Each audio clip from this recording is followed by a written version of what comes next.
And Maria's trying to get in. What about Keith? He's right here. Okay. I'm done messing around with this technology. For those of you who are listening in on Zoom, I apologize for the delay.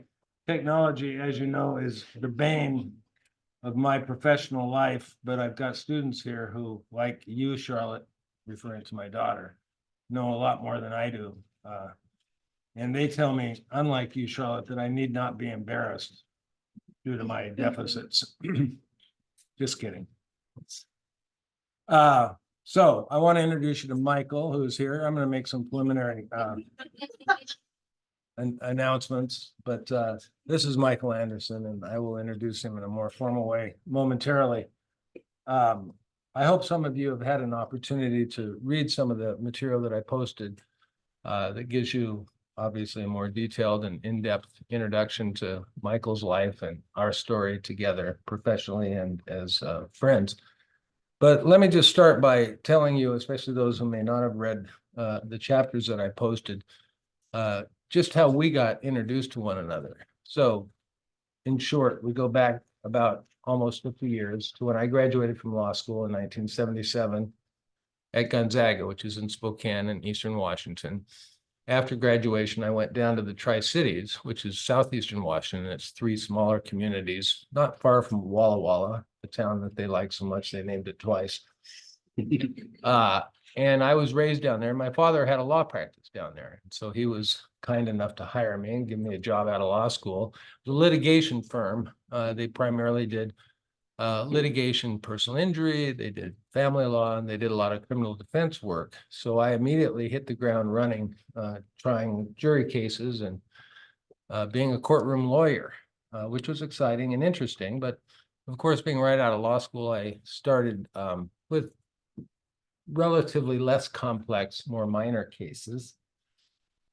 And one day I'm in the courtroom and Judge Yankopal, who was a friend of my father's, called me into chambers. He was a Superior Court judge in Benton County. And he said, George, you know, I've got a case I'd like to assign to you on behalf of an indigent defendant who's entitled to a court-appointed lawyer.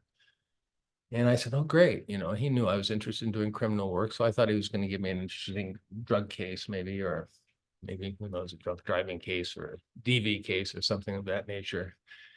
And he said, interesting case, interesting client. His name is Michael Anderson. Perhaps you've heard of him. And I'm like completely shocked because Michael Anderson had been on the front pages of the newspaper for months. And he had achieved a certain amount of notoriety as a result of several very serious crimes that had allegedly been committed in both Franklin County and Benton County, which were contiguous counties in southeastern Washington. And this was the area that I was practicing in. And the judge said, you know, he's been charged with several serious felonies, but I think you can handle this. I think you'd do a good job for him and it'd be a good experience for you. And I'm like, oh, man, I don't know, Judge. Are you sure you weren't intending maybe to appoint my father? Or, you know, someone with more experience and more knowledge of the criminal justice system? He said, no, I want you to do this. I said, okay, I'll think about this. You don't necessarily, especially as a young lawyer, want to reject a judge's proposal that you take a case. You know, that's probably not good form, but for lots of reasons, I did want to give it some consideration, not the least of which is I wanted to make sure that I was up for it, that I was competent. It was a high profile case. And it was one that was going to be very, very challenging. So I went back to the judge and I said, you know, if I do this, I'm going to need some help. Can you appoint another lawyer? He said, I expected you to ask that. And yes, I will appoint co-counsel for you. You can pick any lawyer you want and we will pay that lawyer. And you guys as a team can represent Mr. Anderson on 22 Class A felonies. So the charging papers, the so-called information, the indictment, as it were, was extensive, involved a range of very serious crimes, some of which were violent. And the judge said, you know, good luck. And so I went off to learn how to handle a high-profile, serious case involving the possibility that my client might go to prison for the rest of his life. And so of necessity, I took it seriously. just because of the nature and severity of the charges, as well as the complexity of the issues. That's basically how I met Michael Anderson. The first time we met was at the state penitentiary in Walla Walla. And our professional relationship started there, and it went on for many years. And then it evolved into a different kind of relationship. It evolved into a friendship. It evolved into a partnership. It was based on our mutual affection for one another, and the fact that we got to know one another and we started to appreciate one another, both in terms of our strengths and our weaknesses and our aspirations and values. And I think that was surprising to some people because that relationship evolved gradually. It wasn't necessarily a surprise to me. But some 40 years later, as we're both approaching old age, Michael and I connected again, although we had stayed in contact over the years, and Michael asked me if I would represent him on a parole hearing. Now, he had been before the parole board many, many times. And if any of you remember the Shawshank Redemption, you remember, what was the character's name? Was it Red? Going before the parole board and being denied parole time and time again, which is basically Michael's situation. The sentencing scheme in Washington at the time was what we call an indeterminate sentencing scheme, which means that the court sentences you to a maximum term. In this case, Michael received 10 consecutive life sentences. I say consecutive, they weren't concurrent. So he would live one entire life, and then he'd have to do 9 more lives after that in order to satisfy the requirements of the sentence. The way indeterminate sentencing works, though, because there's a parole system, the parole board could conceivably, that was within its scope of power, parole him on one charge, and then he'd only have 9 life sentences left. And then they could parole him on a second charge, and he'd have 8 sentences left.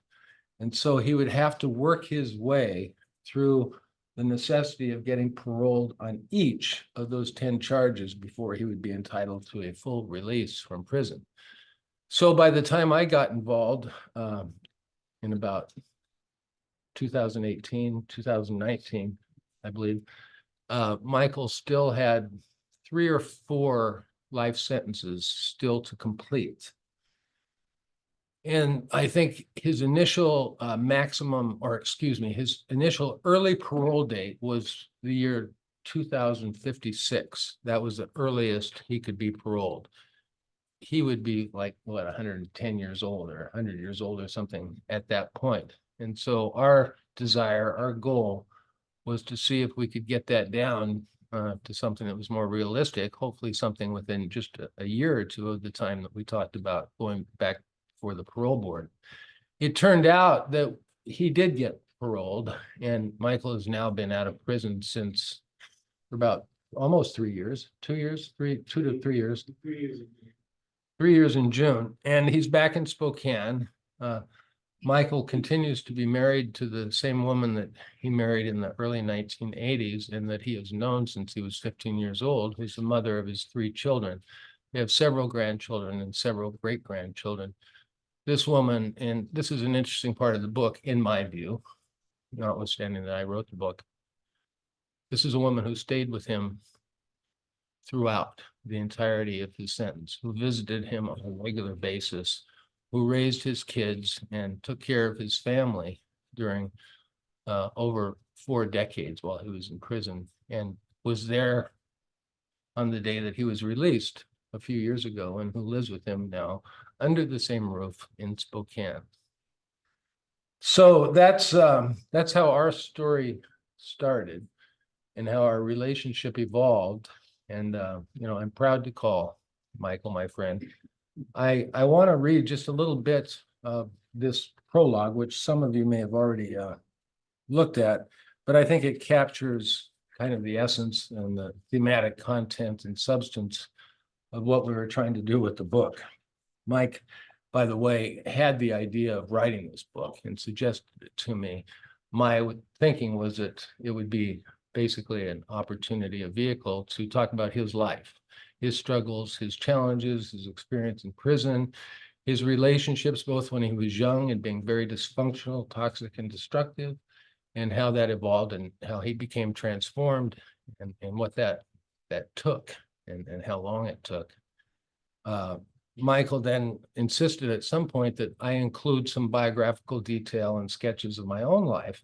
The purpose of being that we wanted to sort of compare and contrast to show a more kind of holistic and complete picture of our relationship.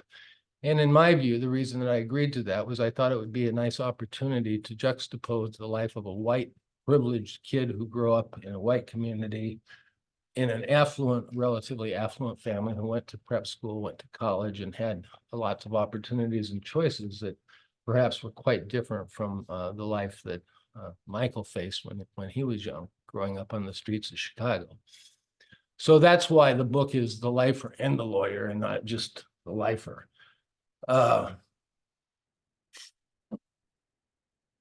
Yeah, the prologue here. Chains bound my client's feet to his hands and neck.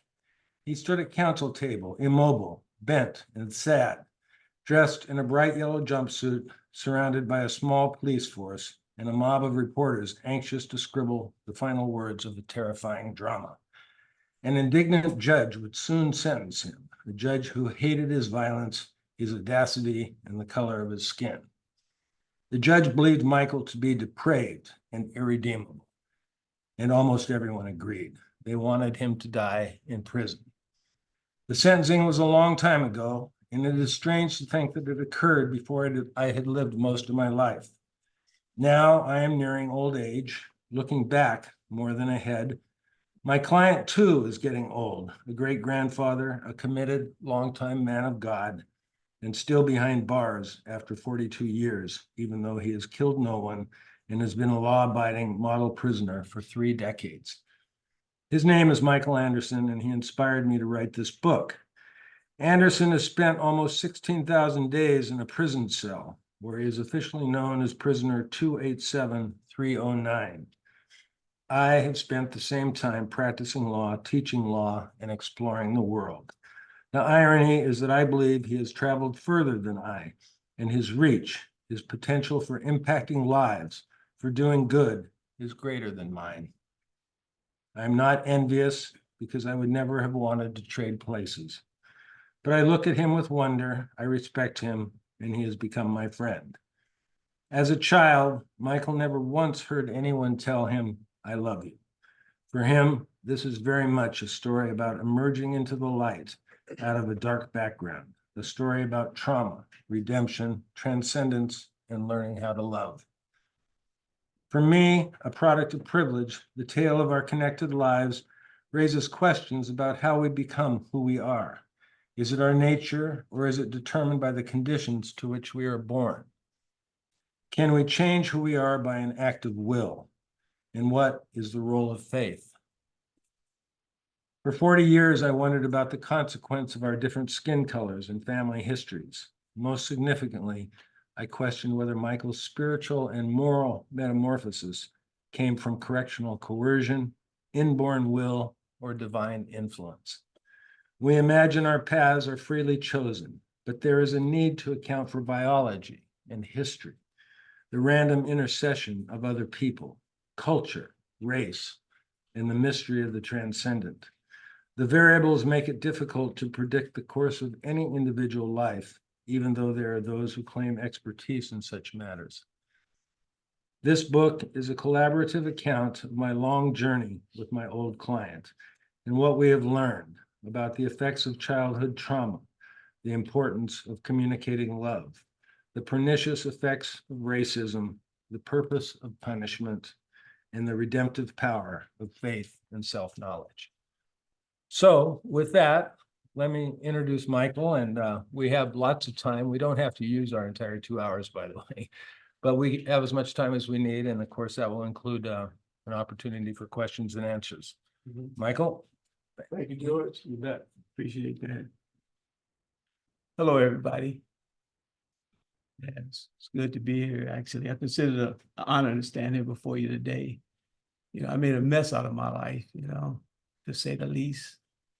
When I think back on my life when he was reading the book, you know, being young, I remember when I was just a little kid, you know, I still can see myself to this day, you know, wanting to know my dad. I wanted to know my dad, and I'd heard about him, you know, and I knew he had a garage at the end of the block. It was in Chicago, you know, a garage where he worked on cars and stuff. So I used to go down there all the time and just stand there and kind of watch, you know, but I was rejected, actually, you know, and I didn't understand that. I was just a little kid, you know, and through therapy and whatnot, I learned that that was really not my fault, you know, that I wasn't nurtured or, you know, raised up to have values and to understand life. You know, I mean, I deserve to have that. But that's no excuse for crime. It's no excuse for what I did. But I understand, you know, the way I lost my way. You know, when I think about it, it was a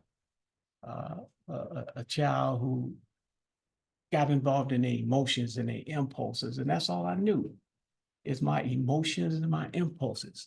I didn't know what contentment felt like. I didn't know what peace felt like. I dug a hole for myself, actually. And I was ostracized and alienated.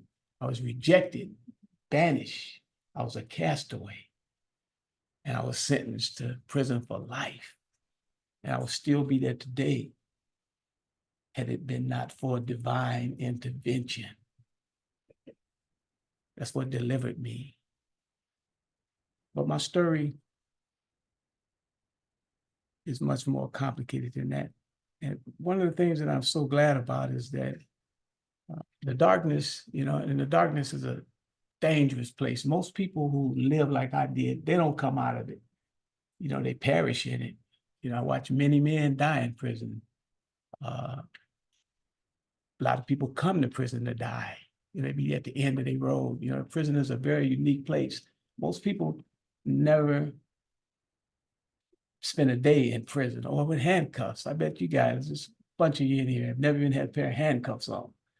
Nobody has never, you know, told you you couldn't come or you couldn't go, you know, because you were smarter than me, actually, you know, which I'm grateful because of who I am today and what I went through. You know, it actually brought me to a point of being able to help other people. It just to make a difference. You know, when I went to prison, I didn't understand anything about empathy, which is so important. I didn't understand how to value what you had. I had plenty. Actually, I had my life. I had my life. And just having my life, being able to wake up every day, there's all kind of opportunities for people. You know, but I wasn't able to see that. So I got into a life of crime and I went to prison. And I might look a little haggardy right now, you know. In fact, my eyes feel kind of swollen. I got up at 5 o'clock this morning and been running around all day, addressed the class a little earlier, you know, and actually I wanted to be here because I believe that this is the divine appointment. Divine appointment. The first time I was ever taken away and placed in the institution was March the 27th, 1968. And this is March the 27th, 2024, in this Holy Week. That's what's so amazing about it, you know. And I'm not getting paid for this, you know, but I know it's somebody here who's going to benefit from what I have to say. And I'm grateful for that. And so that's why I'm here. I went to prison. I got in there. I mean, all I knew was what I knew. I had been to prison in Illinois. You know, came up in the system, and back there in Illinois, Stateville Penitentiary, you know, there's tough people there, people that are really tough guys. You know, I mean, that's all they do is hurt, harm, take, steal. You know, and I grew up in that kind of environment. So when I came to Walla Walla State Penitentiary, after I had came to the state of Washington with my wife and my 2 children, thinking that there was going to be a better way for me, but my old self came with me, you know, and I didn't even understand that I was my own worst enemy. I thought people were. I thought authority was an adversary. I didn't understand authority. I had no authority in my life. My impulses and my emotions just really dictated how I behaved. And when I got to prison, I came engrossed in the subculture of the penitentiary, the drugs, the alcohol. You know, it's all right there. Just you can be a criminal in prison.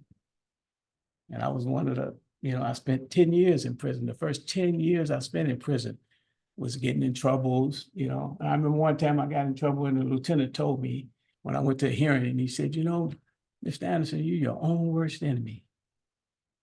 And I thought, this man is crazy. How can he say I'm my own? You're my enemy. I didn't even realize I was my own worst enemy. That everything I was looking for was already inside of me, and I just didn't know how to access it. I didn't know how to appreciate what I had. Like I said before, you know, and I had a lot.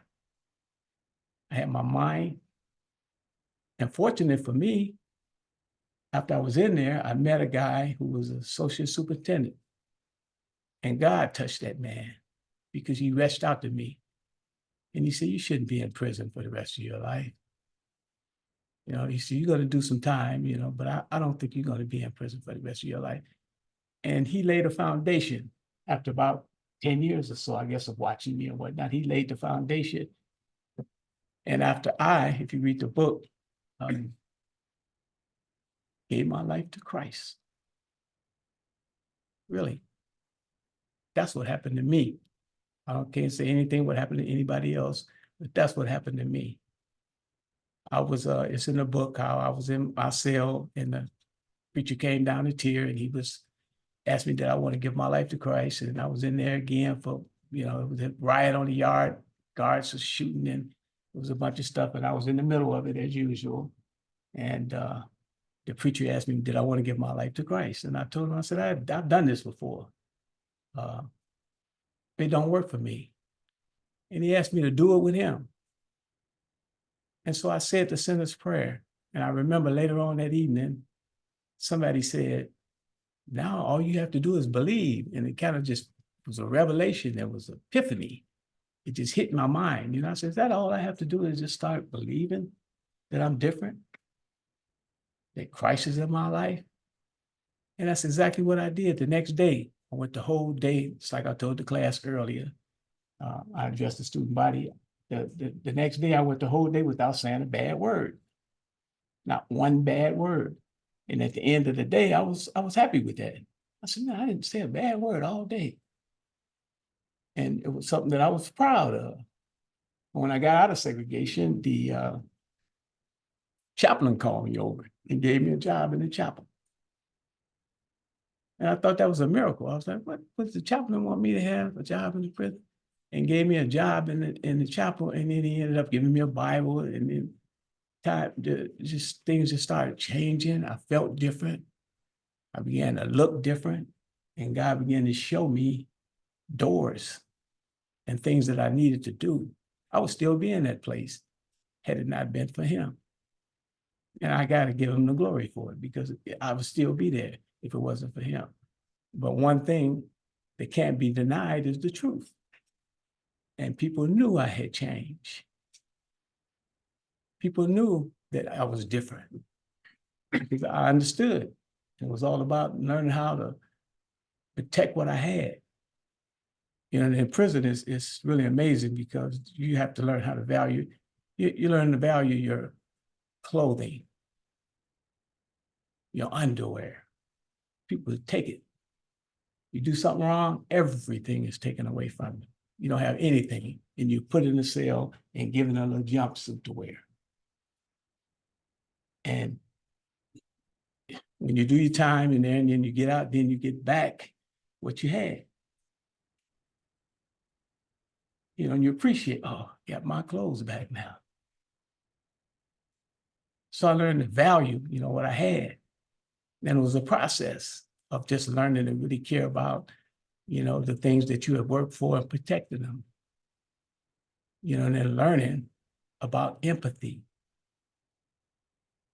and how all people have shortcomings and dilemmas and weaknesses and insecurities.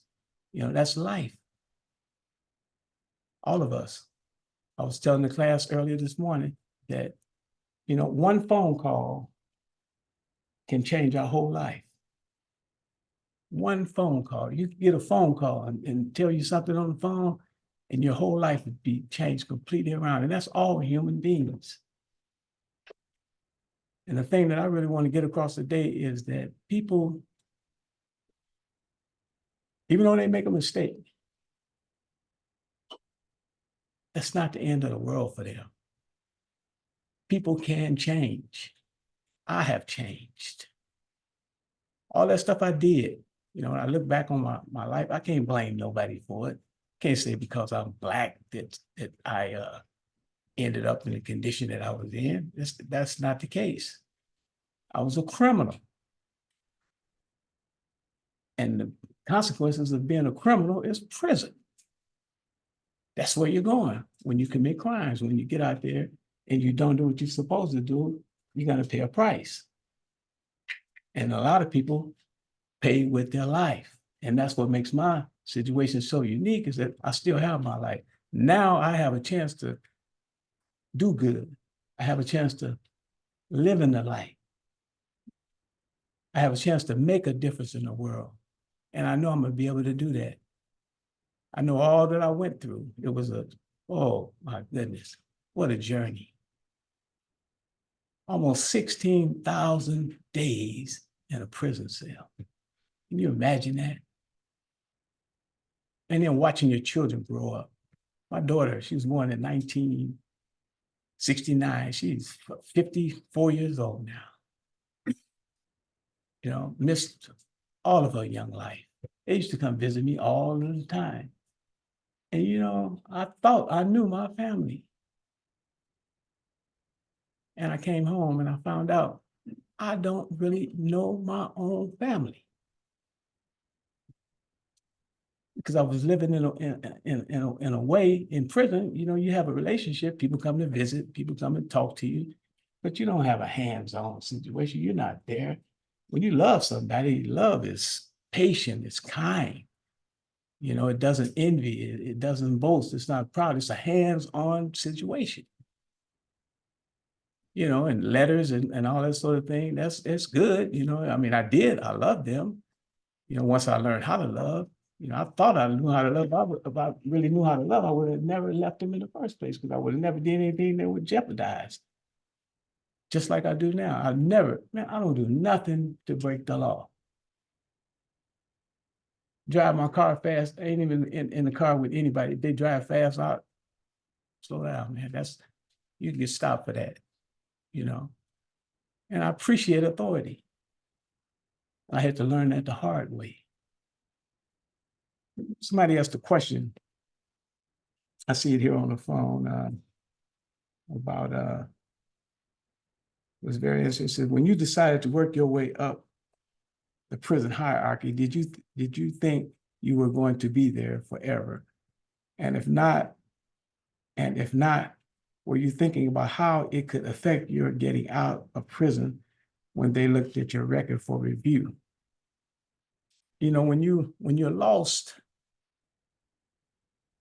and empty and void, you're not rational. You don't think rationally.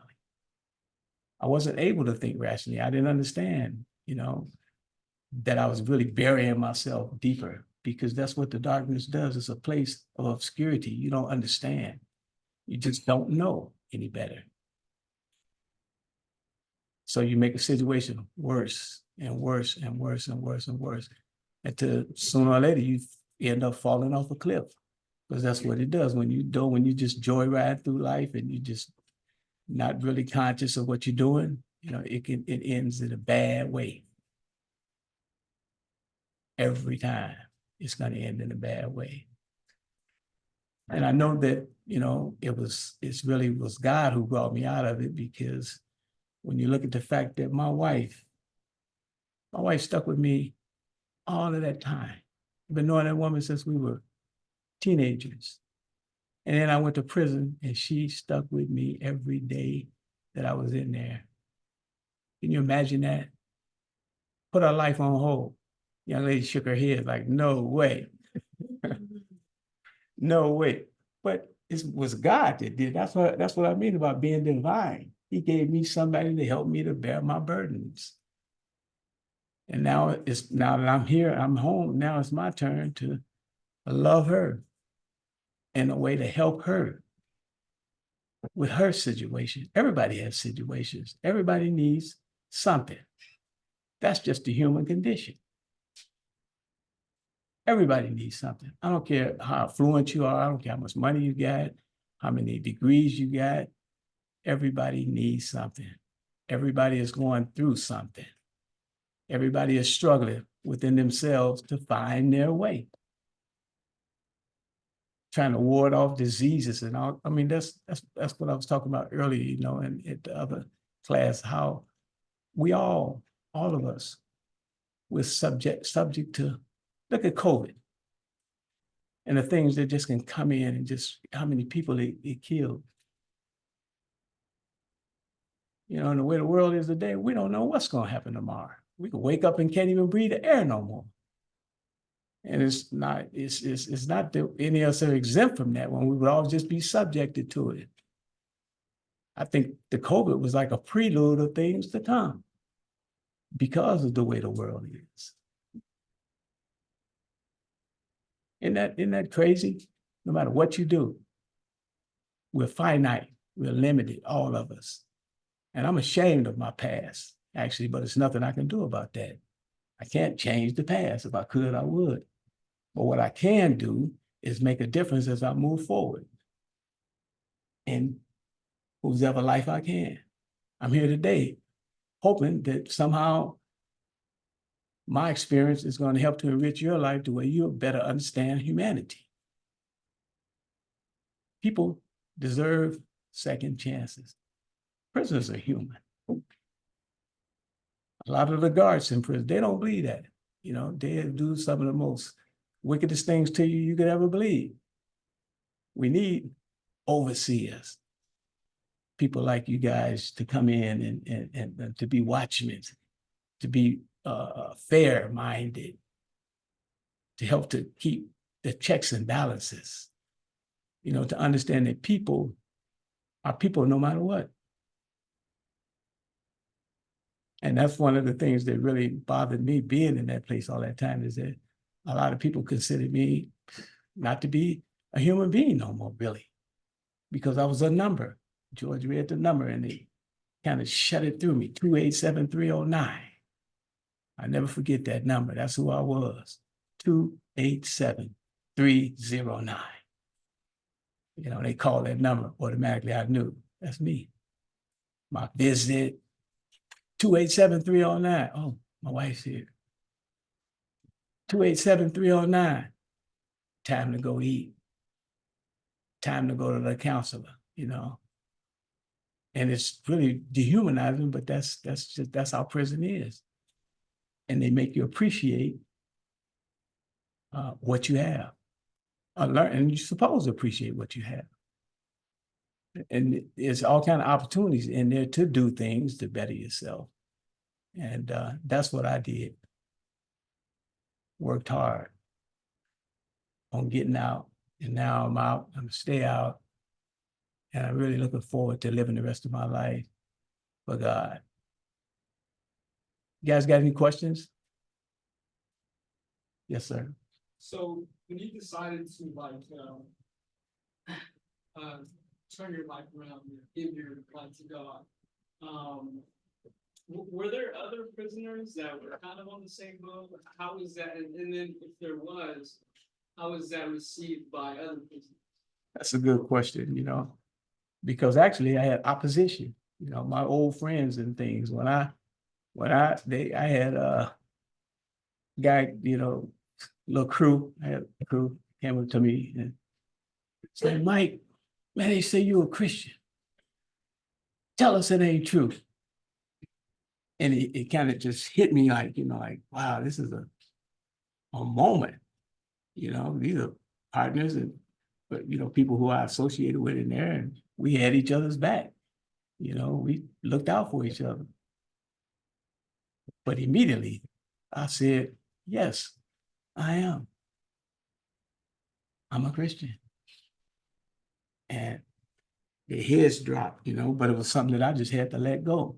And I was strong enough to stand on my own, but a lot of people are not. You know, a lot of people are really intimidated by that. Because prisoners, that's the first thing they say, well, I'm not gonna be no phony. I'm not coming in here getting no God now that I'm here. I didn't have God out there. Why am I have God in here? That's a hypocrite. That's being phony. I'm doing my time. That's the thinking. You know, because it's considered weak. But I didn't care about that. You see, I'm out of prison now. You know, I'm home with my family, living my life. And they calling me on the phone to accept their collect calls to help them out now, which I don't mind doing because I understand the situation. I understand the dilemma. And I'm not speaking ill of them, you know, because they got to find their way as well. Prisoners are very unique people. Very unique people. And it's all kind of stories. That's one thing that I learned. You know, everybody has a story on how they got in the condition that they're in, you know. I mean, and some of them is just horrible. When you hear some of the things that people have been through, that lost their way like that, you know, there's always a reason why. There's a reason why people act like that. There's a reason why people be violent like that, you know, this pain, something that they're suffering within their own selves, you know. So yeah, that's a good question, bro. Anybody else? A young lady right here. Do you still feel institutionalized in some ways in your life? Oh my God. Like, can you ever, I don't want to say I could do that, but yeah, how is that kind of transition for you? It's getting better. Sometimes, you know, when I don't have nothing else to do, I'll go drive past the penitentiary and just look at it, you know, and it's like nostalgia. You know, it's like, oh, there go my old, they're on the yard. Wow. You know, happy to be out and stuff. But yeah, it is. I used to walk in the stores and things when I first came home. It was like amazing, you know, and the people, you know, friendly, different, you know, children, happy to see little kids because in there you never get a chance to really interact with children or see children or even women. You know, I'm married, but every time I, you know, it used to be when hey, how you doing? Nice to see a woman. You know? Yeah, so that's traumatized, you know. But I work, I got a job, you know. I'm a manager for a guy. I got 2 places. In fact, as soon as I get home tomorrow, I gotta go straight to work. You know, I'm gonna get some sleep tonight, I promise you that. But yeah, it's quite an experience, and it's getting better though. I'll be off parole here in June. I get what you call a gold seal. It means that I've paid my debt and I successfully completed my parole. So I've been out here now almost 3 years, and that's what's required, 3 years of being clean. And that's you get one chance at that. If you do anything in between that time right there, then that's off the board. You know, you can't have a gold seal. So of course, you know, like, you know, after I found my way, I never used to get in trouble anymore. I gave my life to Christ January 19th, 1990. And the only infraction I received since then in 2006 was for me and the chaplain getting in an argument about me getting baptized. That's the only write-up I had.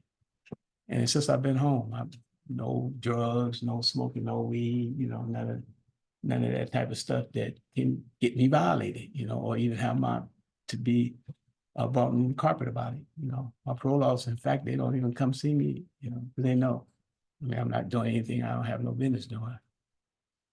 Yeah, thank you for that question. It's that lady.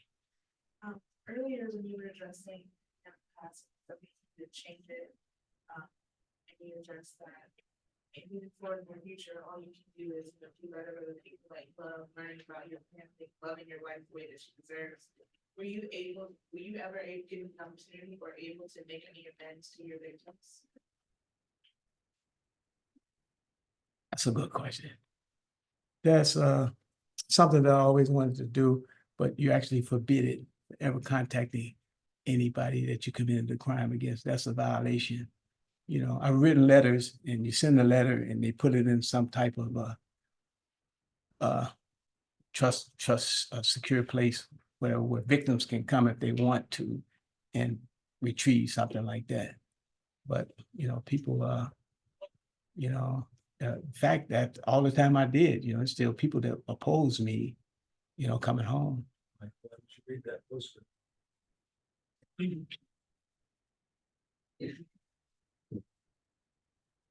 There's a postscript here. That's a real good question. Says Michael has never been able to apologize to the people he terrorized in 1978 because the Department of Corrections policies prohibit an offender's contact with the crime victims. After checking with the correctional officials to make sure that the policy is not being violated, he asked that I end the book with these words addressed to the people he has hurt. And these are my words. The terror that I brought to you in 1978 was unconscionable. I am ashamed of how I betrayed you and my own humanity.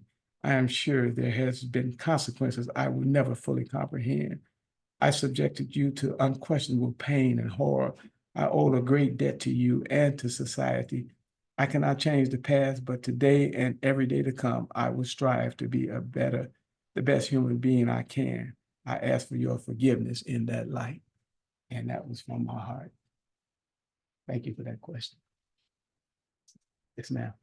How would you say your and your wife's relationship evolved and was affected from when you first started getting incarcerated after you guys had kids to the time that you were sentenced to life and she kind of had to face that, like, she's kind of parenting virus? My wife is really an incredible lady. The more I get to know her, the more grateful I am for her to be a part of my life. I've been with that woman since we met when we were teenagers. And, she used to come to St. Charles School for Boys in Illinois and visit me because I grew up in prison. I've been there all my life. And I'm just really finding out who she really is. I didn't know. Isn't that crazy? To be with somebody that long and don't really know them. I didn't know her. You can't. Being in prison, you think you do, but she's my wife, she's a strong woman, she's raised those kids by herself, my grandchildren. And that's what she do today. I mean, they call all the time, the grandchildren. We have had a lot to happen in the family even since I've been home. It's really, but that's what life is. It's full of challenges and adversity. But I've learned that when adversity comes, really, that's an opportunity for a blessing. The way you navigate, the way you manage that adversity. When something bad happens, there's always some good in something. If you look hard enough, I really believe that all things work together for good. To them who love God, who are called according to his purpose.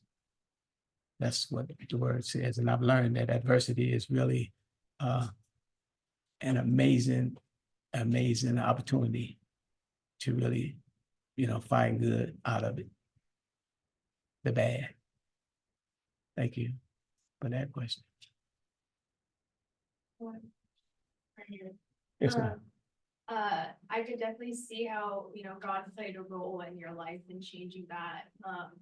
In a room full of future lawyers, is there something in particular that you saw in your perspective that Professor Critchow did that that was memorable for you? Professor Critchow, he's done so many things, Actually, when I met him, I was really in a bad way, and Critchlow, he had he had that empathy, you know, he was able to really make me feel like I was a person. I always remember that, you know, when I was in the courtroom, I mean, people, they would have me, I was considered the worst person that was ever born. You know, the way they had me shackled up and the way you see, they gave me 10 life sentences and 40 years and put me in the penitentiary and wrote letters and things. I mean, they just sealed it. And there's no way I could have overcome that on my own. You know, I didn't have any money, really to hire no attorneys. All attorneys, they be wanting money. You know, if you don't have any money to get them to help you on appeal, you can write letters, and especially when you get in there and then your appeals and all that kind of stuff, because it's already written in stone what's going on now, and you got some appeals and following it through like that.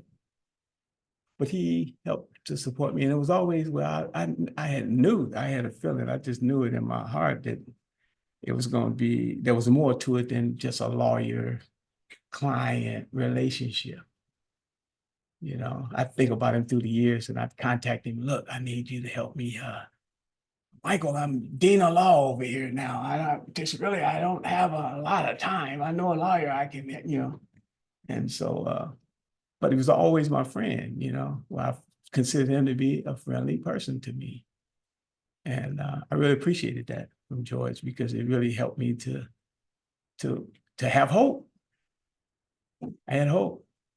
You know, and sure enough, at the end of my sentence, when it was the right time, he came along, and I believe that those last couple, 3 life sentences that they were talking about, that he was instrumental in them taking that off of me, actually, because he came and, you know, they were already like at that point when he was like, something's going on here. This guy is different. This guy has changed. We know that. What kind of support does he have? And George, he said that he would help to support me as far as when I got out. If I needed somebody to help, he would help. So that carried a lot of weight, you know, with attorney, that type of empathy, you know, and that type of support, you know, which it went a long way with, I think, with my life. That's why we had a book, you know. It's really his involvement in my life, I think, was very critical to, you know, everything happening the way it did. Yes, ma'am. On a much lighter note, what is your first meal when you were out? Like, what was it? McDonald's. McDonald's, yeah. I was like, oh, yes, ma'am. Speaking from someone who has a very personal relationship with, you know, an ex-con, and oftentimes they find it very difficult to manage society, whether it be, you know, gaining employment, social relationships, or even just technological advances in the case that they were in prison. What was the most, I guess, the most influential experience you have with reentry into society that kind of shook you to your core? Was there anything that shocked you that you think that was different or hard for you? Well, I was really nervous about the cars, you know, all the noise. The cars now, you know, especially in Spokane, I haven't seen, well, I've only been here in Sacramento today, but the cars, you know, they make a lot of noise, you know. Oh, what is that? You know, I was trying to learn how to drive, you know, so that really just shook me up. Somebody come along and their car making all that noise like that. And the fact, the artificial intelligence, you know, the telephone, you know, you could pick up. When I left and went to prison, you know, you took the telephone and you dialed and, you know, and I come home and you got a phone you can pick up and ask anything. I mean, you can ask them anything and they're going to give you some kind of answer, you know, Google. So I was just like, that artificial intelligence is really amazing to have access to that, you know, because some of the things that they say, but it's also, you know, real troubling where I learned that I really have to protect myself against that, because there's a lot out there on that social media that's really poison, you know, and you have to be careful what you allow into your spirit, because when you allow that kind of stuff in there and it gets to festering and it become part of you, you know, it can turn your mind in the wrong direction. You know, some people be consumed about it. You know, you see people now, I asked my wife, I was like, why everybody looking down all the time? Like they just, you know, because people just, everybody's got their phones. So that was really, really a big change. And actually, it was a good change in a lot of ways, but it's also a lot of bad changes, you know, in it. Michael, let me add to this. He was out of prison like maybe 2 days. And I connect with him and I said, Michael, you've been out of prison now for a couple of days. What's the most amazing revelation to you? Most profound thing that has occurred since you've been out? And he said, oh wow, that's easy. The trees, The trees, man. yeah, Trees. it's amazing, the trees and the squirrels. No, you never see No trees. vegetation for 43 years. There's no grass.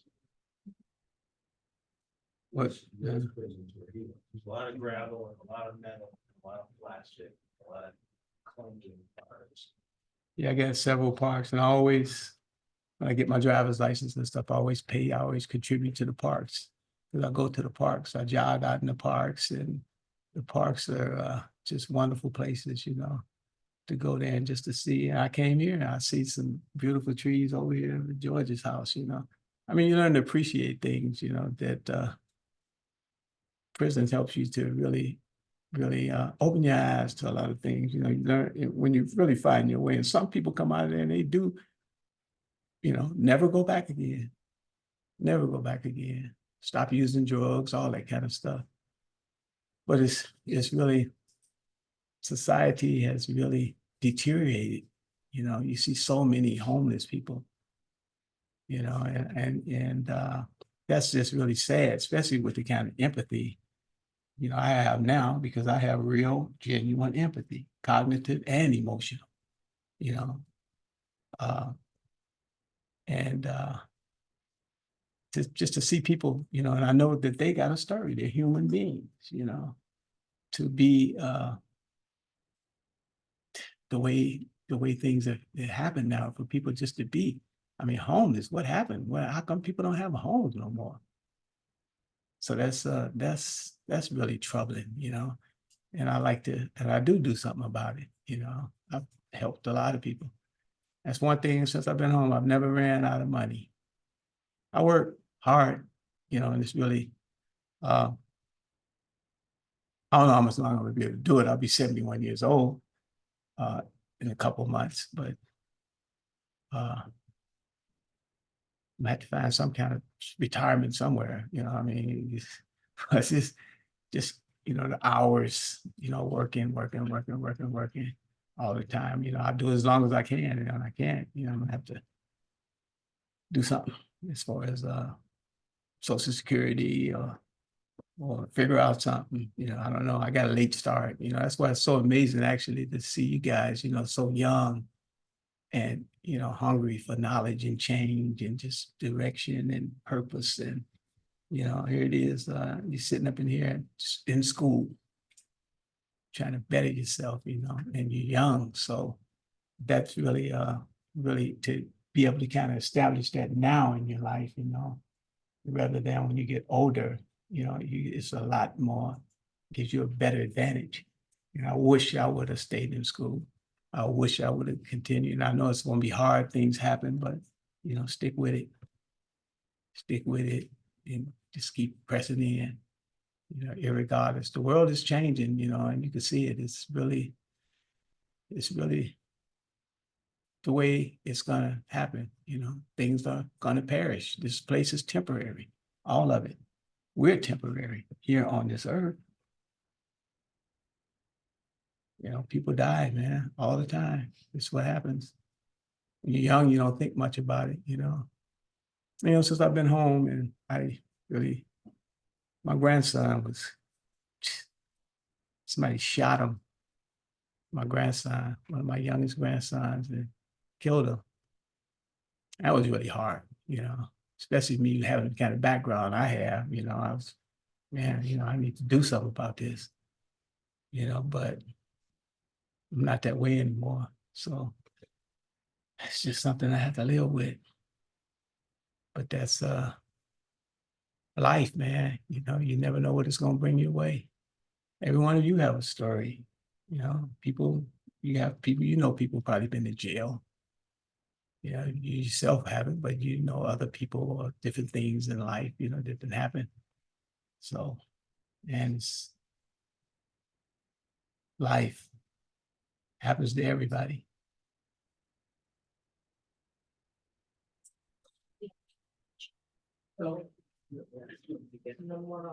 We'd have forgot all about Zoom, George.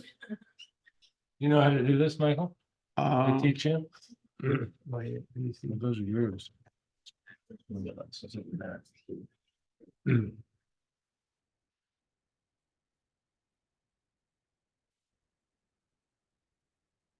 Where's the question here?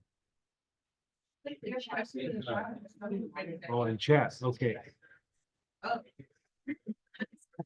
Understand. Scroll down. Professor? Yeah. What's that square next to the X in the upper right hand corner? Up here? Yeah. Oh, that was on you. That was on me. You, Professor. Oh, my goodness.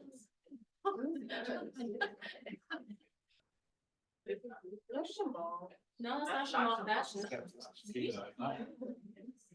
Oh, somebody wants What are to- your thoughts on the differences between authority and leadership? No one should ever be dehumanized.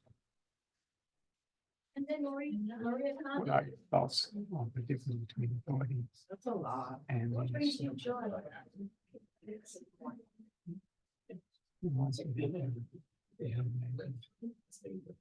Um, That's the question. right? Yeah, it's pretty long and complicated.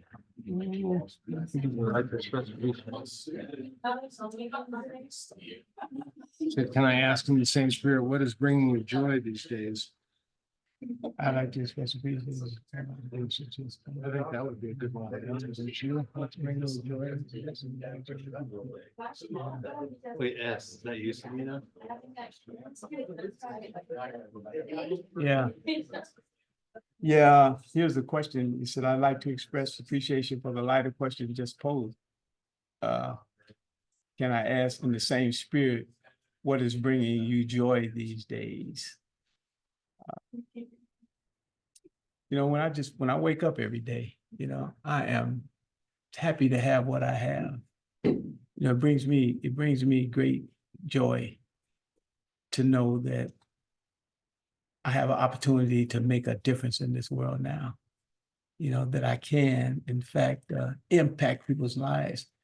That, it's my goal that no human being will be any worse off because they had an encounter with me. I try to make a person some kind of way better or, to help, whatever the situation is, but never to make a person any worse off just because they met me. I did plenty of that, so, just waking up every day when I go out. I was riding down the street not too long ago and the leaves was just blowing across the street, and it was just so amazing to me. I stopped and called the parole board up and thanked them for giving me the opportunity that they gave me, And actually, when I called, it was the head lady that was that released me. That was kind of very unique. That was divine, I believe. Because I called and it was the woman who had signed my papers to get me out. And just to enjoy just life. When I got here in Sacramento, it's an amazing place. I saw the flying in all the farmland. It's like a lot of farmland around here, and I see the diversity of people, and it just makes me happy to be a part of that.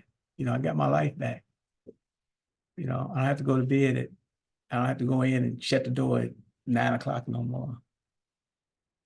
I don't have to wait till they say main line to go eat. You know, I have my own freedom, have my freedom back, and it's something that I value and have to protect it, but I should have been doing it all along. I mean, who loses their freedom? Yeah. Here's another question. This question here, George, I'd like to answer this question. How do I scroll down on this? With this? Yeah.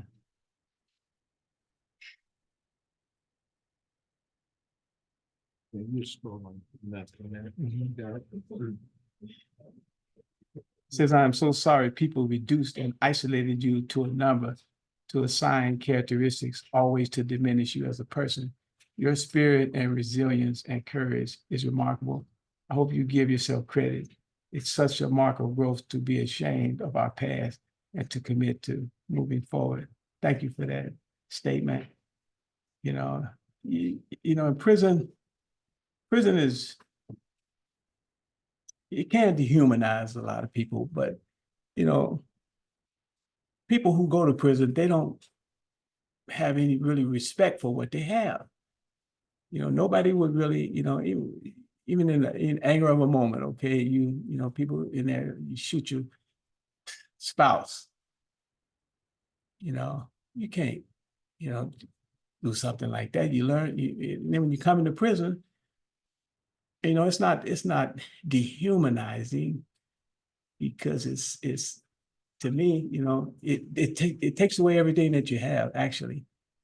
But if you don't, you have to learn to value what you have. So prison teaches a person to, little bitty basic things. That's what I told you, talking about your clothes. They would take your clothes from you. And then if you learn how to build, because once I got my custody, see, I had close custody. When you have close custody, there's so many things that you just can't do. You can't get transferred to a lesser minimum place, you have to visit, real restricted visiting, you don't have much liberty when it comes to visiting. You can't have extended family visits. In Washington State, you can visit overnight with your wife. She can come and spend 2 days with you if you stay out of trouble, but that comes along later once you kind of build on what you have. When a person learns to value, what they have, like, okay, I value my clothes. I'm not going to lose my clothes no more. So, it's like a teaching a child, basically, but it's just like tough. It's tough. It's a tough situation for somebody to take you and take everything you have and just throw you in a room and you sit in there until and then some people, they just keep going back, never learning, never even coming out of it. And that's how some people are, they just can't find their way. And, but it's a process. It's learning and it's the same thing in life, period. When your mother and your father, they teach you, if you value what you have, clean up your room. You got a room in there, go make your bed, take the garbage out, do this, you have chores, you learn how to value what you have. And most people learn that at a young age, but prisoners, they just don't have that kind of discipline. So they have to learn it, and they learn it. And it's like so many people in prison now. It's overcrowded. Like, I don't know what. Well, California really has a big problem with that in California. So, and it can be, you have prison guards who are pretty doggone vicious, beat you up, put a bag over your head so you can't see who's doing it. I've had that happen a couple times, put your hair down, but you don't know who's doing what. You just feel a bunch of hands all over you, and then better than get into that predicament again. I remember one time I said, man, I'm never gonna get myself in that position again. People that got their hands all over you, pinching you, squeezing you, hitting you, and you don't even know who's doing it because they got your head down on the floor and you can't really see. And so when you get out of SIG after you've done, 6 months, a year, whatever kind of program you get of being locked up, and the guard said they did it, you don't really know who did it, which one of them did it, but you know who was part of it, and I've confronted them. And you the one that was pinching me, you had me. No, I didn't do that. I wasn't the one doing that.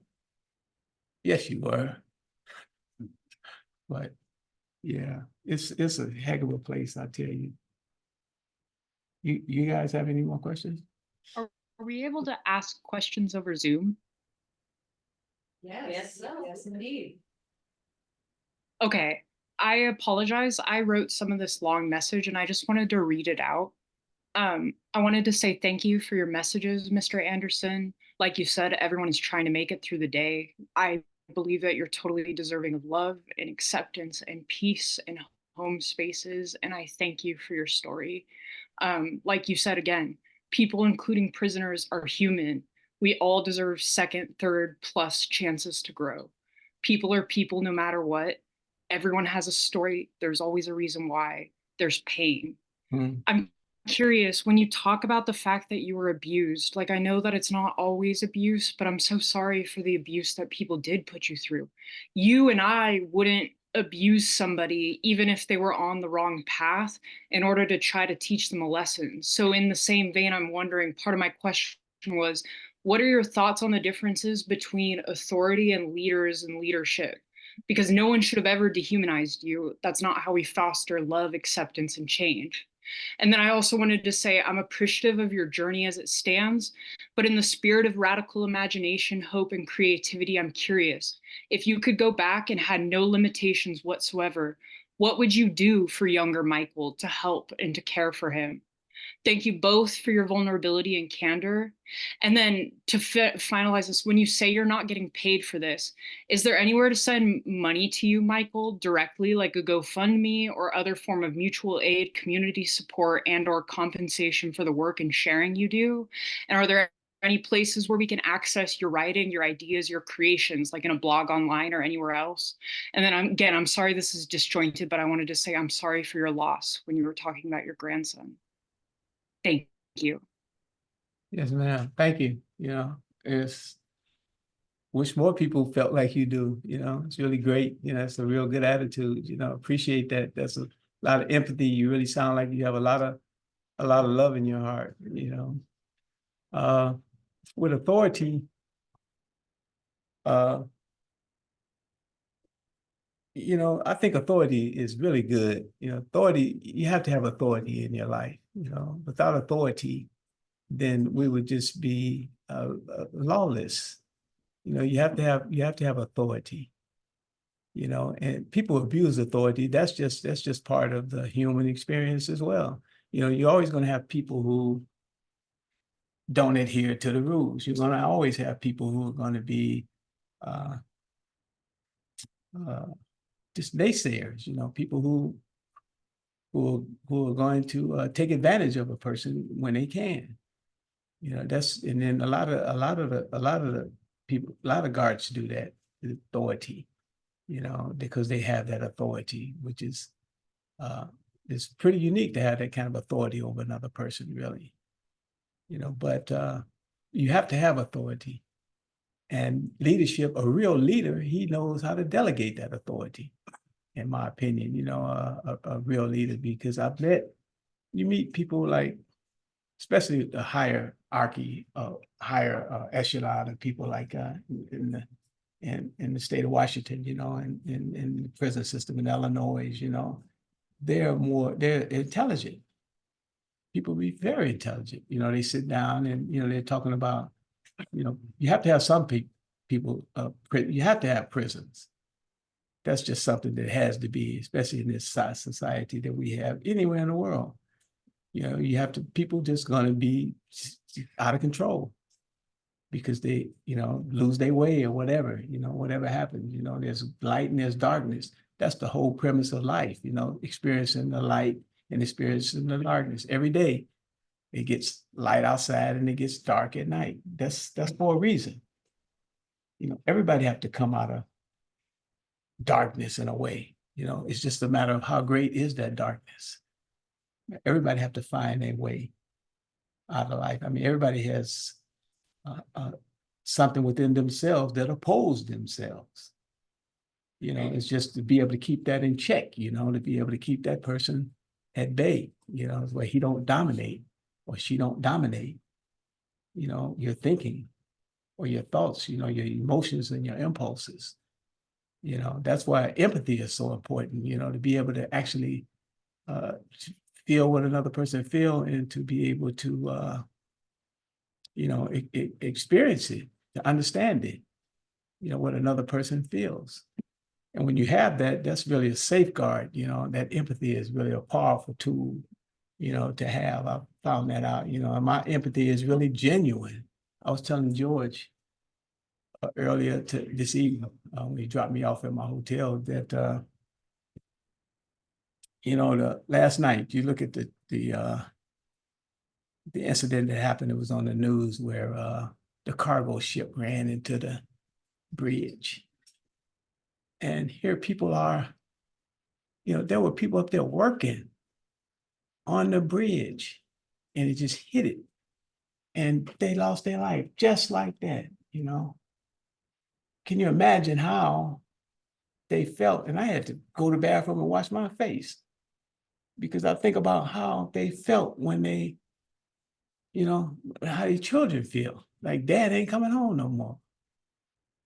What a horrible thing, to happen, empathy, to be able to experience another person's situation. And when a person can actually do that, I think that really enhances their own life.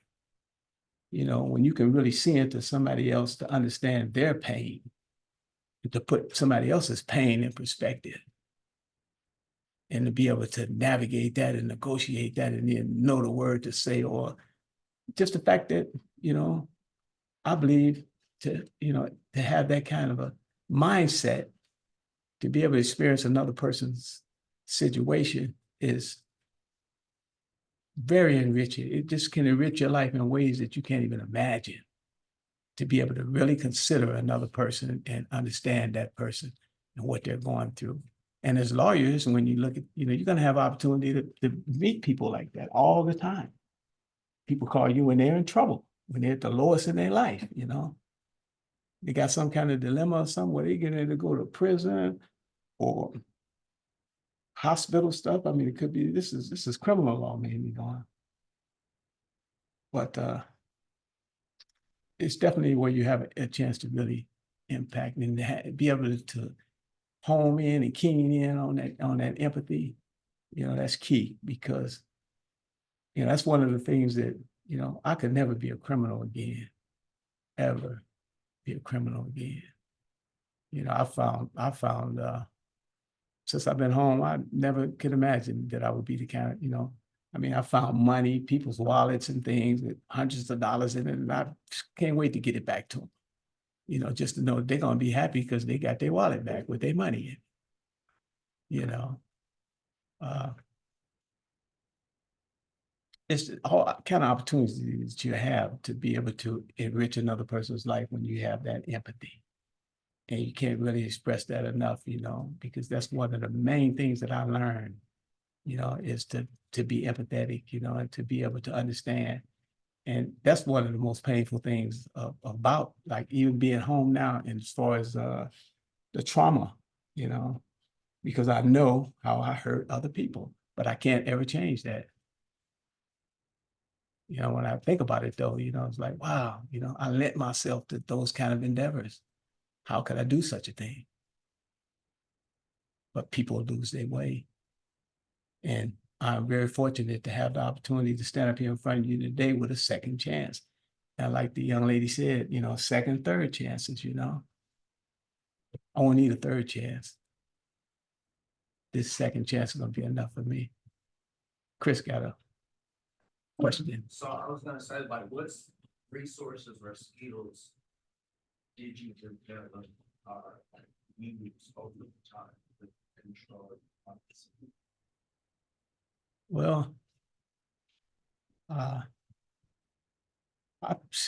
started reading the Bible. Me personally, I just started reading the Bible, and there's the different ways, the things that they talked about. They made so much sense, and I could see where it was all like coming true. As far as all this stuff was predicted that this is going to happen. Well, a lie would be the truth. People actually believe lies now, and they just believe it. And regardless if it's the truth or not, people don't care. Life has really changed, that way And it says that that's what's going to happen. That's what the Bible talks about, that this is perishing. And you can see that the world is perishing. It's getting horrible. Children dying every day, murdering, wars all over the place. You know, Michael, you also did some intensive psychotherapy, some counseling and some other work, which I think is responsive to the question. And the reason I'm adding that is there's, you know, a substantial part of the book that's devoted to the work that you did. Oh, yeah. Programs, yeah. the educational goals and efforts, Mhm. and the ways that you use your time to change the way that you were thinking Yeah. about yourself and about life, right? And it was Bible-based, I understand that, but you did some work. Well, I got a couple of AA degrees and uh, a lot of the things that happened to me as far as learning was through opportunities that I had. You know, they in the prison, they gave me a job working in the store where I managed a lot of money, you know, and I never stole anything. And I was proud of that. You know, I worked in that job for a couple of years. I mean, like 7 to 8 grand a day, every day, you know, because prisoners, they get paid, they just line up and they spend their money, which is not the kind of money that we have out here. It's script, but it's money in there. So I never took a dime. You know, I learned integrity, how to have integrity. You know, you have to have integrity. And I worked in the medical field. You know, they called me and they it was just a little window there, you know, and I believe it was God. And I watched many men die, helping them to pass on, you know, with all kind of diseases and different things, just like AIDS, especially when that came out. A lot of inmates came in with that type of stuff, and they lay there and just wither away, perish, you know, all kind of things that prisoners are susceptible to, because especially drug, you know, and the drugs just take a toll on them. So, you know, the fact that I was telling the earlier class, you know, a job, I was a custodian in there. I went to school for custodian. I got a custodian degree, and I was the highest paid custodian in prison in the whole world. I researched it, and that was something that I was proud of, because Washington State had minimum wage, and they paid me minimum wage at the time for the job that I had. And they took that away, you know. Now the courts, they ended up taking it away, and it was just a little window where I would get paid it was like about $1,100 a month. And after they would take their money from crime victims compensation and cost of incarceration and all that, they would hand me a check every month for $600. That's Bill Gates in the institution, you know. I mean, I didn't worry about no store, anything I wanted, I could just buy it. You know, so God allowed me to have that opportunity, you know, and those things that helped to really enrich my life. And then I, you know, to just to learn about life, you know, and how to manage my money, and, you know, how to make my money work for me, you know, that sort of thing. And those are tools that I've brought out here. I had never had even thought about those kind of things, you know. I was just joyriding through life. You know what hedonism is? I was a hedonist. It's hedonistic. All I thought about was what made me feel good. My emotions and my impulses. They dictated everything I did. I didn't even think about it, you know, the things that I did. And I had therapy with a therapist named Gene Struban. So I'll always remember that man, because he helped to unpack some things in my life, you know, and he showed me how I had been repressed a lot of the rage that was in me from being rejected. I mean, that was a painful experience, you know, for your father not to support you. You know, I kind of played it off and went on with my life, you know, but I got involved in whatever was just out there.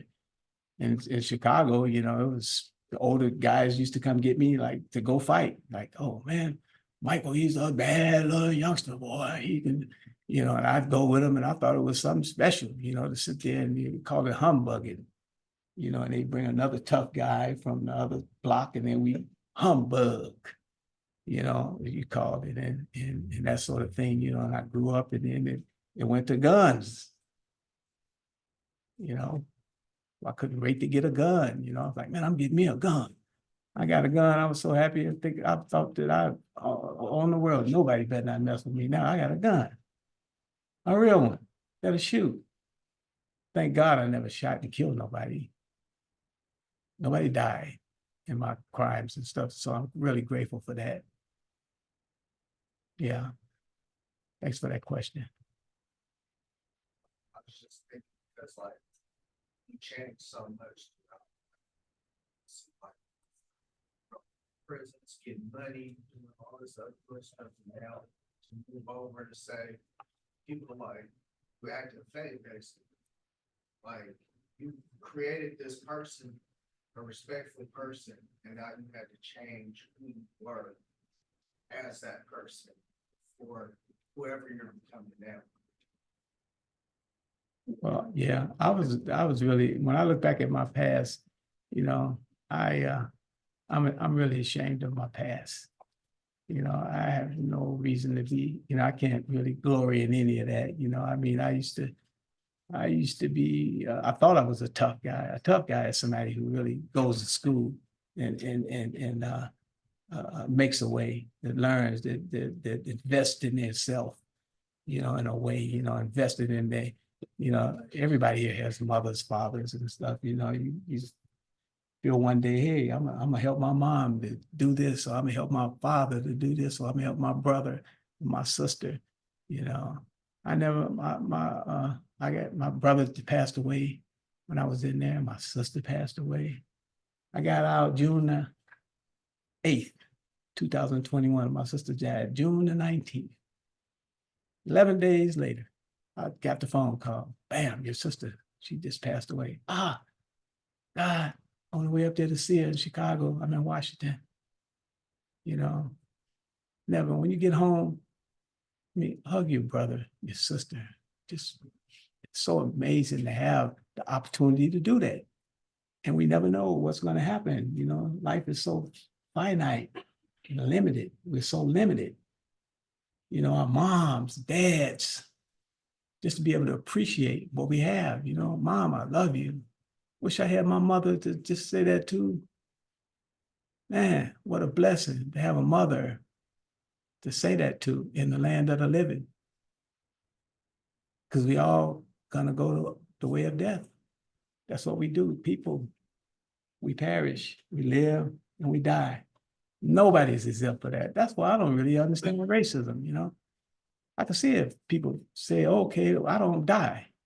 You die. I'm better than you. I mean, we all subject to diseases and all of the other things that happen in life that challenge. Nobody's exempt for anything in life. Life happens to everybody. Every single one of us experience life. We don't know what's going to happen the next day. Just don't know. We can forecast, you know, and kind of predict, but it's not, you can't be 100% certain. You know, the people on that bridge, they had no idea that that bridge was going to collapse like that and they was going to die that day, yesterday, a day before yesterday. No idea. That's why we have to stay ready. And that's what I do. I stay ready now, prepare. I get up. I'm happy to be alive every single day. I am. It's a privilege to have life. It's an honor to have life. It's a blessing to have life, to be able to breathe, you know, just to be able to breath of fresh air. You know how many people in the hospital that would love to just be able to have a breath of fresh air in their lungs? We take so much for granted, you know, when we learn to really value what you have, you'll always get more. That's just one of the laws of nature. Valuing what you have, taking care of what you have, you know, it's important, so important. Really appreciate you guys this evening. You know, you're so attentive and just hungry. Yes, sir, brother. You feel like, well, talk, I guess, understanding where you're coming from in terms of like, you know, access to aid, through like religion, empathy, like the fellow you had your experience. Do you have any advice that do you have any advice as far as like someone who's struggling with repressing their impulses and I guess acting more like getting more disciplined in that internal sense that isn't surrounded, you know, as a part of your environment, I guess, in prison, I guess, does that make sense? Like, do you have any advice for someone like soul searching and trying to figure out more than, you know, their purpose, but just suppressing impulses to gain that purpose and then achieving what, you know, the putting the finds, like what advice would you have? Yeah, you have to really be careful. I heard a guy say a long time ago that your mind is like a bad neighborhood. You don't really want to be in there by yourself. You know, you have to have, there's a part of you that always want to do something that's contrary to what you're supposed to do. You know, now whether or not that urge or that desire gets stronger and stronger, you know, that's up to you, whether or not you know, people get so angry, you know, their emotions and things, you know, you got people who actually beat their wife up, or people that whoop their children, just beat their children up because they be so emotional, you know, they let their emotions just take over instead of, you know, being to thinking about what they're doing. You know, your emotions is really, they're good to have, but they shouldn't be able to dominate. And that's what emotions does a lot of times, they dominate people. You hear road rage. You got people that be their emotions, you know, they can't stand it, got to get in front of you with their car. They don't like you to get in front of them. You know, all kind of different things going on. People just getting upset about the least, all kind of things. You know, with your emotions and your impulses, you know, you have to realize that those emotions, because they'll give you thoughts and things, but the thoughts that you have, you learn that you don't have to react to those thoughts. I used to think that, you know, thoughts was something that I had to actually engage in, participate in them. My thoughts that were coming to my mind, you know, instead of, you know, that's just a thought. And I ain't, you know, putting it in perspective, I had to learn all of that the hard way. And most people learn that stuff early on, especially when you got the proper nurturing, you know, somebody that really brings you up and cares about you enough to really invest in you in that way. My mama loved me. You know, the book talks about how, you know, my mother didn't know how to love, but she loved me. You know, she just didn't know how to express that. You know, that's what a lot of older people, you know, back there. My mother's one of the 30s, you know, and they just didn't, you know, understand how to present that. You know, how to love. You know, love is a complicated attribute, actually. It's a wonderful attribute to have because it overcomes everything, you know. And I've learned about love that, you know, love is patient, it's kind, it doesn't envy for nothing, it doesn't boast, it's not proud, it's not rude, it's not self-seeking, it's not easily angered, it don't keep no records of wrong. And it goes on, it doesn't delight in evil, but it rejoices in the truth. Love always loves the truth. It always hopes, it always protects, and it always serves. So, you know, that's really one of the greatest things that you can have. But you can't have empathy without having love. You can't have compassion without having love. You know, love is one of the keys to life, actually. It's really wonderful. It's something that we all have opportunity to experience. Love. Love for the things that we love. You know, human beings are people. I love people. You know, even like the Ku Klux Klan. You know what I mean? I don't have nothing against them people, man. I know they really just opposing themselves. They might hate me because I'm black or whatever, or Nazi type stuff. When I was in prison, it was people, they respected me, but they knew that there's certain things that they just couldn't do, that it wasn't, gonna be able to go over like that. But I never really hated people, even in my dysfunction like that. I never really had a disdain for people. I didn't dislike people. I disliked it myself. That's why I was rebellious like that, because I didn't understand myself. I was fighting. The battles was within me. Once I found out that the struggle was inside of me, the whole thing is really inside of me. It has nothing to do with anybody else. Isn't that amazing? The whole battle is really with everything you need is right inside of you. You just have to be able to tap into it and recognize it, through contemplation and analyzing and reasoning and discerning, and when you really have those things, that's why I talk so much about empathy, because when you have that, you know what contentment feels like. You know what peace feels like. And you can't have, if you don't have peace within yourself, you're not going to be able to be peaceful with anybody else, because you don't even know what peace is. First, you have to be peaceful within yourself. I remember I used to get in my car and just be racing around, and I couldn't understand back in my days and all that dysfunction, like what was wrong with me? Why am I not comfortable?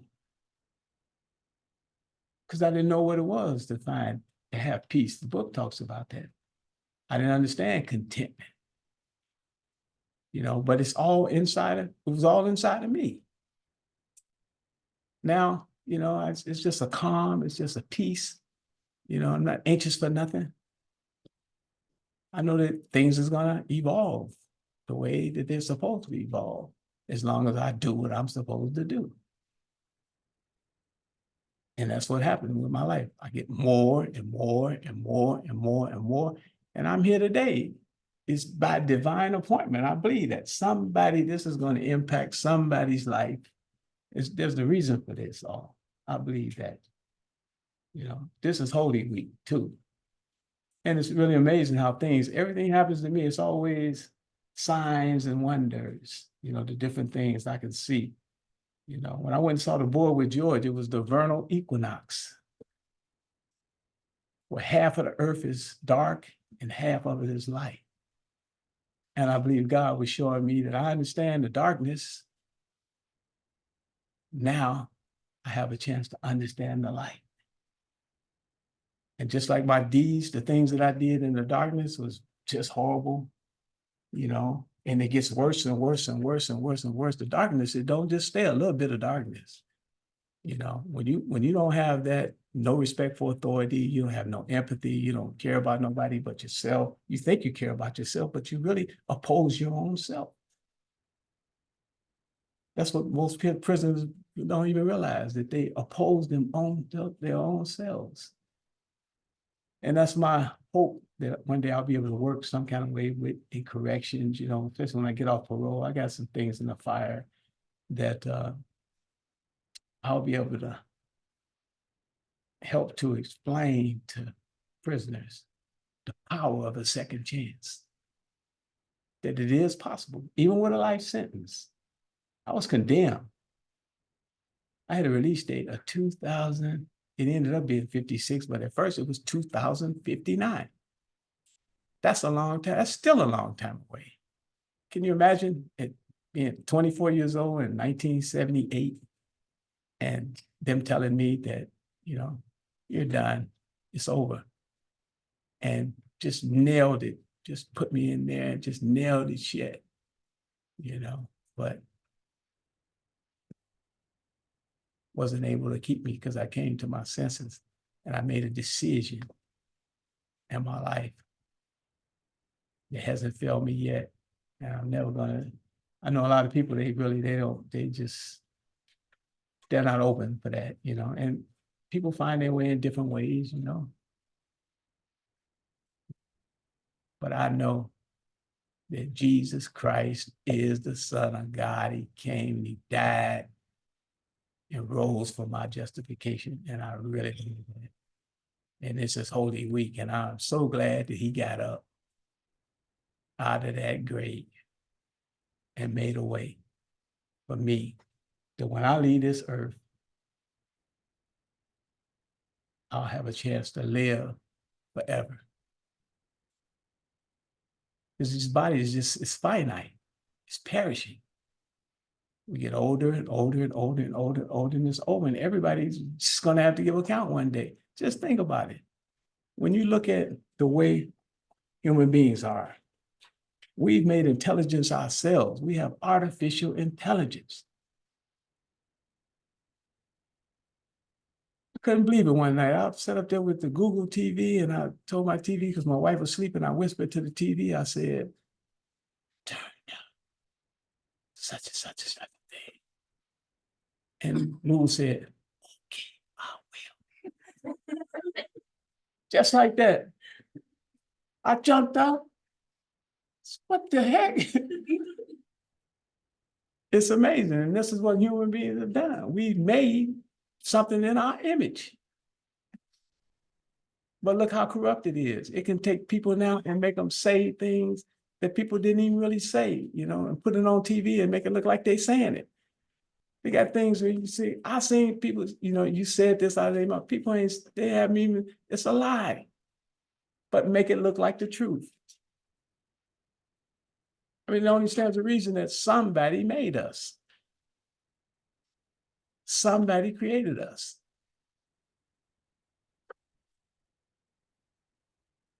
Are there any other questions? What time We're is it? getting towards the end of the class. Is it? Anyone else? We've been talking that long? Any more questions? One over here. Other times in your daily life. So, is there something that you think about? To resist that temptation? I never want to turn back to my old life. That's never a struggle. When I first came home, I drunk some alcohol.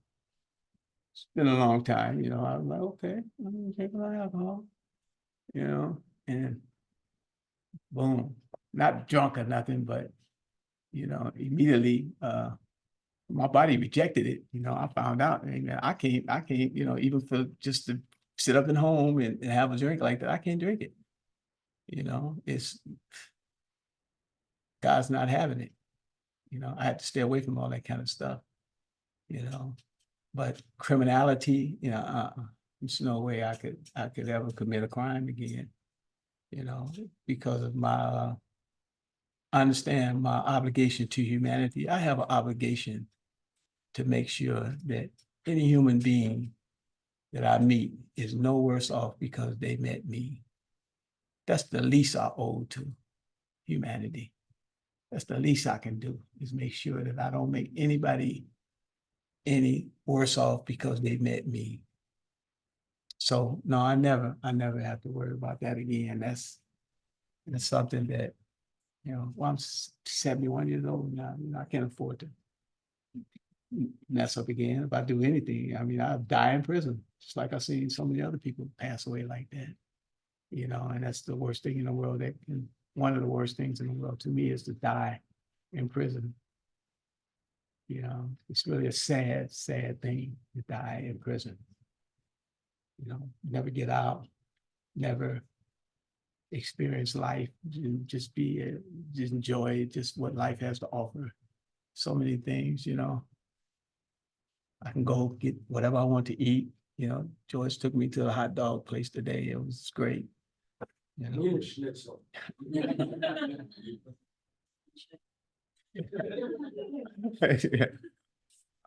Well, thank you, Michael. Thank you for coming from Spokane, spending the time with us and sharing the story with us. It's nice to have you. I want to thank the Zoom out there too. We really didn't get a chance to talk to them. Like, there's so many questions here that people wanted to ask, and I wanted just to give you my phone number. My phone number is 509-496-9838. And anybody out there on Zoom, you can call me anytime, and if you want to say anything or some of these questions that you want answered, then I can answer them, because they're really wonderful questions, and I can see how sincere you are, and I appreciate that. Thank you, George. Thank you.